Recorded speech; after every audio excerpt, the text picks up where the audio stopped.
ഞാൻ നട്ടുപിടിപ്പിച്ച മുരിങ്ങയുടെ ഒരു തണ്ട് വെട്ടി നമുക്ക്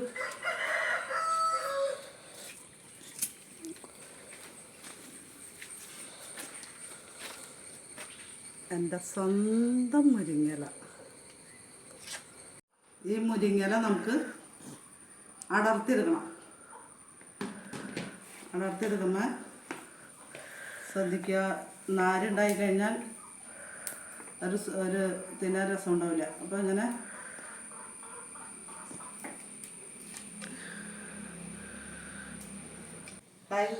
നമുക്ക് പരിപ്പും മുരിങ്ങയില വയ്ക്കാം.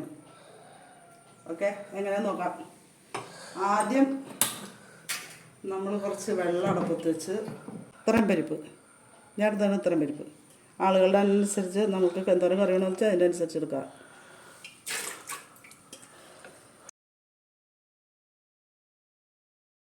ചില പരിപ്പ് വേഗം വേവും, ചിലത് വേവ് കുറവായിരിക്കും. അപ്പോൾ നമ്മൾ ഇടയ്ക്ക് അത് ശ്രദ്ധിക്കണം.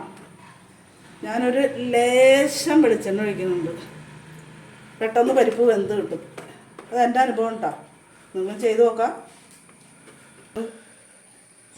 കുറച്ച് നേരത്തെ എടുത്ത് നന്നാക്കി മുരിങ്ങയില, ഒരു മുറി തേങ്ങ, കുറച്ച് ജീരകം, ഉപ്പ്, മഞ്ഞൾപ്പൊടി, മുളക് പൊടി, ഇത്ര നമ്മുടെ ഈ പരിപ്പ് മുരിങ്ങയിലേക്ക് വേണ്ടു. പരിപ്പ് വെന്ത് പാകമായിട്ടുണ്ട്. അതിനകത്തേക്ക് പാകത്തിന് ഉപ്പിടാം, മഞ്ഞൾപ്പൊടി, മുളക് പൊടി നമ്മൾ ചേർക്കണം.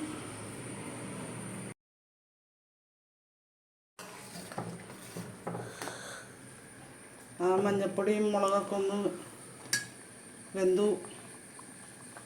ഇനി തേങ്ങയും ചെറുജീരകവും അരച്ചത് ഒഴിക്കാം.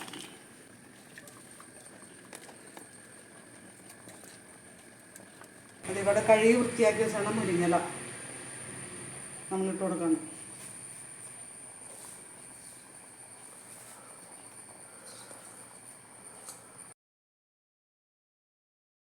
എല്ലാം നല്ലോണം വാടിയിട്ടുണ്ട്. ഒരുപാട് വേവാൻ നിൽക്കരുത്, അതിൻ്റെ വൈറ്റമിനും പോകും. അതുപോലെ ഒരു കയ്പ്പ് രസം വരും.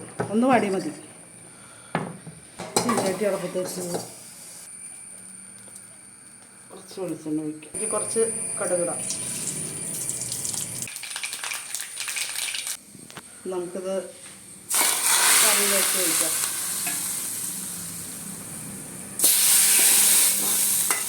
ഓക്കെ, നമ്മുടെ മുരിങ്ങയില കറി റെഡിയായി.